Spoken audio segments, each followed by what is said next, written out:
Bismillahirrahmanirrahim. Assalamualaikum warahmatullahi wabarakatuh. Selamat pagi sahabat rekan mahasiswa yang berbahagia. Selamat datang di digital virtual untuk mata kuliah matematika distrit. Pada pertemuan pertama ini kita akan belajar tentang pengantar dari matematika distrit. Dulu namanya matematika distrit. Ada beberapa perguruan tinggi yang sudah mengubah kurikulumnya sehingga mata kuliah matematika distrit ini dinamakan dengan struktur distrit. Sama saja, ini hanya substansi saja. Dalam intinya, materi dan sebagainya itu sama semua di dalam perkuliahan ini, hanya gadis judul saja. Baik, sekarang akan kita bahas tentang apa itu matematika distrit. Apakah struktur distrit itu? Struktur distrit ia merupakan cabang ilmu matematika yang mengkaji objek-objek distrit. Nah, apa yang dimaksud dengan distrit? Nah, benda itu distrit, jelas ya, berwujud ya. Nah, benda dikatakan sebagai distrit jika terdiri dari sejumlah berhingga elemen yang berbeda atau elemen-elemennya tidak bersambungan, jadi unconnected. Contohnya adalah himpunan bilangan bulat. Nah, himpunan bilangan bulat ini adalah bilangan di mana terdiri dari 3 jenis bilangan. Ada bilangan bulat negatif, ada bilangan 0, dan ada bilangan bulat positif. Dari negatif ta hingga 0 sampai dengan positif ta hingga, itu dia tidak bersambungan, jadi unconnected. Lawan dari kata distrit itu adalah continue atau menerus, ya kan? Continue atau menerus. Himpunan bilangan real, contohnya adalah himpunan bilangan real. Kemudian, komputer digital bekerja secara distrit. Informasi yang disimpan dan dimanipulasi oleh komputer adalah dalam bentuk distrit. Matematika distrit adalah ilmu dasar dalam pendidikan informatika atau ilmu komputer. Jadi matematikanya IT adalah matematika distrit. Kemudian struktur distrit, dia memberikan landasan matematis untuk mata kuliah lain yang ada di ilmu komputer ini. Di antaranya adalah mata kuliah algoritma, mata kuliah struktur data, mata kuliah basis data, mata kuliah automata dan teori bahasa formal, jaringan komputer, keamanan komputer, mata kuliah sistem informasi, mata kuliah teknik kompilasi, dan lain sebagainya. Struktur distrit adalah matematika yang khas. Nah, dikatakan sebagai matematikanya orang informatika.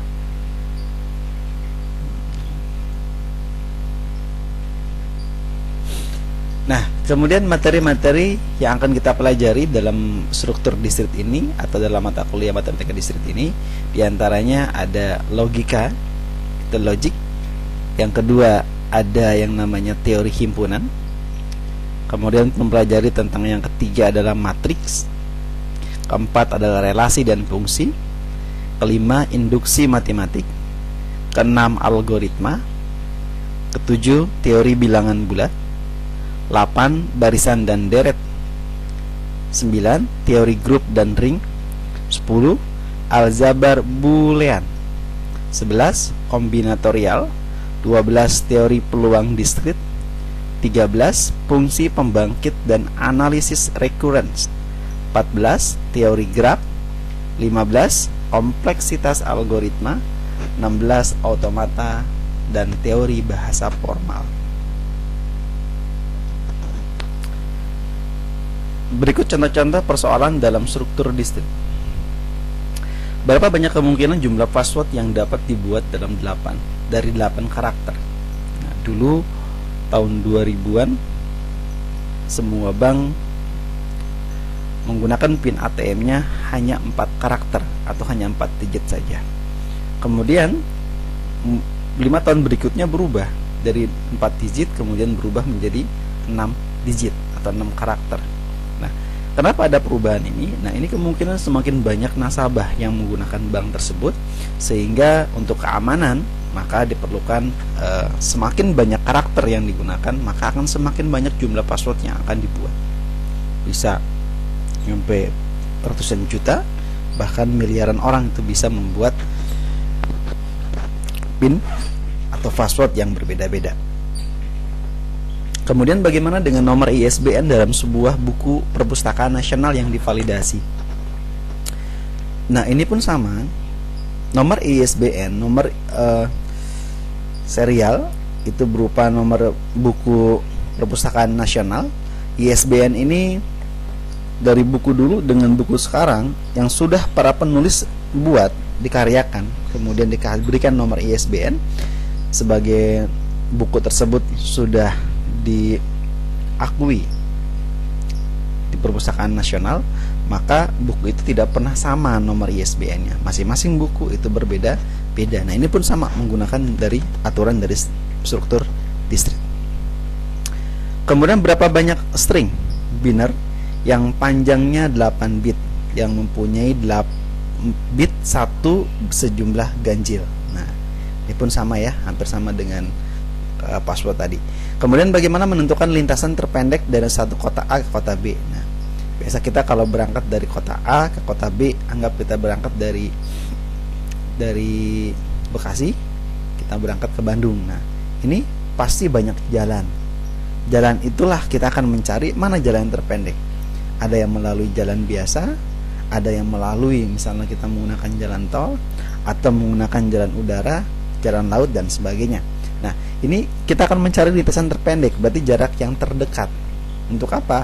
Untuk mengefisienkan waktu sampai, lebih ringkas, sehingga lebih cepat sampai dan merasa tidak terkena dengan kemacetan misalnya. Kemudian buktikan bahwa perangko senilai N, nah N-nya ini adalah lebih dari sama dengan 8 rupiah. Nah, zaman dulu perangko ini nominalnya itu tidak ada yang nominal, yang ada 5 rupiah ada, 3 rupiah ada, tapi yang di bawah itu tidak ada. Kita menggunakan 8 rupiah tidak ada nominalnya, maka kita bisa menggunakan perangko 3 rupiah dan 5 rupiah, sama saja kan. Atau bisa menggunakan perangko 3 rupiah dan 5, atau bisa 5 dan berapa gitu, atau mungkin menggunakan perangko yang 2 nya 4 kali bisa juga, terserah. Yang penting perangko yang digunakan bernilai lebih dari sama dengan 8. Kemudian diberikan 2 buah algoritma untuk menyelesaikan sebuah persoalan. Nah, algoritma mana yang terbaik? Nah, ketika sudah berikan yang terbaik, berarti ada 2 opsi. Nanti silahkan menggunakan yang mana. Bagaimana serangkaian logika untuk membuat peraga digital yang disusun oleh 7 batang, 7 bar ini. Kemudian masing-masing logik itu, kalau misalnya kita datang ke psikolog biasa menggunakan ini untuk mengetahui seberapa banyak, seberapa besar orang tersebut dalam memecahkan permasalahan, baik dari logikanya dengan menggunakan yang 2 dimensi, baik dalam berupa gambar, pecahan-pecahan puzzle, atau menggunakan sudah 3 dimensi, menggunakan batang, kubus, dan sebagainya. Nah, kemudian disuruh membentuk dengan bentuk apa yang bisa dibentuk, bentuk persegi panjang kah, atau bentuk layang-layang dan sebagainya, sehingga nanti di situ dibentuk seberapa orang ini bisa membuat alternatif dalam pemecahan masalah. Nah, kemudian dapatkah kita melalui semua jalan di sebuah komplek? Perubahan tepat hanya sekali dan kembali lagi ke tempat semula.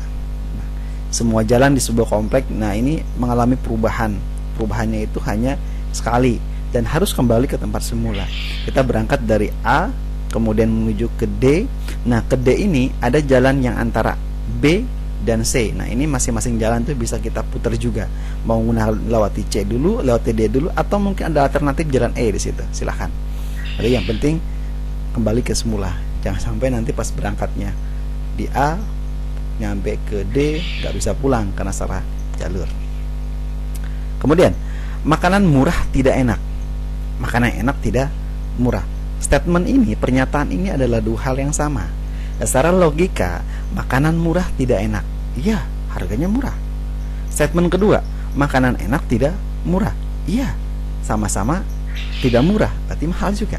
Nah, statement ini sama, ya kan? Nah, ini adalah ilmu logika dalam struktur distrit. Mahasiswa informatika dalam mempelajari ilmu IT ini, ilmu komputer ini, mahasiswa harus memiliki pemahaman yang kuat dalam struktur distrit agar tidak mendapatkan kesulitan dalam memahami kuliah-kuliah lainnya di informatika. Karena ilmu informatika ini adalah ilmu teknik dibarengi dengan ilmu saintis, sehingga didukung dengan logika, membuat nanti coding-coding, membuat if then, membuat programmer dan sebagainya, sehingga diperlukan kreativitas, diperlukan logika yang kuat, sehingga logika ini bisa masuk. Sederhana begini, dalam pembuatan sistem IT, misal kita membuat sistem informasi akuntansi. Istilah informasi akuntansi ini kita membuatnya adalah misalnya membuat tentang aplikasi penggajian misalnya untuk karyawan. Nah, aplikasi penggajian ini kan mulai dari kolomnya itu ada kolom nama, ya, ada nomor NIK karyawan, nomor induk karyawan, kemudian ada jabatan, ada gaji dan sebagainya. Nah, saya bahas satu saja dari kolom nama misalnya. Nah, nama itu adalah harus terinput adalah A sampai dengan Z, huruf besar dan huruf kecil. Nah, sementara angka tidak boleh masuk, maka harus dibuatin yang namanya pembatasan, dikunci, sehingga ketika operator menginput nama Arif Hidayat 1, maka tidak akan tersimpan. Arif Hidayat 125 atau pakai alfa, beta itu tidak tersimpan. Kenapa? Karena nama seseorang itu, nama itu tidak mengandung angka, tidak mengandung unsur alfa, simbol-simbol, tidak memakai itu. Sehingga maka harus dikunci di situ. Begitupun dengan kolom berikutnya, misalnya NIK, nomor induk karyawan. Nah, nomor induk karyawan pun harus dikunci, hanya angka saja 0 sampai dengan 9 yang masuk. Berapa digit? Terserah. Tergantung nanti dari ini karyawannya itu, mulai dari minimal berapa digit, maksimal berapa digit. Tapi kalau digitnya sama semua itu bersyukur. Kenapa? Karena nanti menghindari kesalahan dari penginputan dari operator tersebut. Ya kan? Nah, itu harus diberikan penguncian. Sehingga dengan adanya gitu, maka perlu yang namanya logika, sehingga nanti dalam pembuatan sistem, maka ketika operator menginputan itu menghindari kesalahan. Ya, mungkin itu ya yang akan kita inikan. Baik, begitu demikian pengantar untuk matematika distrit pada pertemuan hari ini. Kemudian ini buku-buku referensi yang kita gunakan dalam perkuliahan. Nanti tinggal dipelajari. Next, di pertemuan berikutnya kita akan membahas tentang apa sih yang namanya tentang matematika distrit ini, belajar tentang masalah logika. Nanti kita akan bahas di materi selanjutnya. Baik, terima kasih atas perhatiannya. Thank you. Jangan lupa subscribe, like, and share. Terima kasih. Assalamualaikum warahmatullahi wabarakatuh.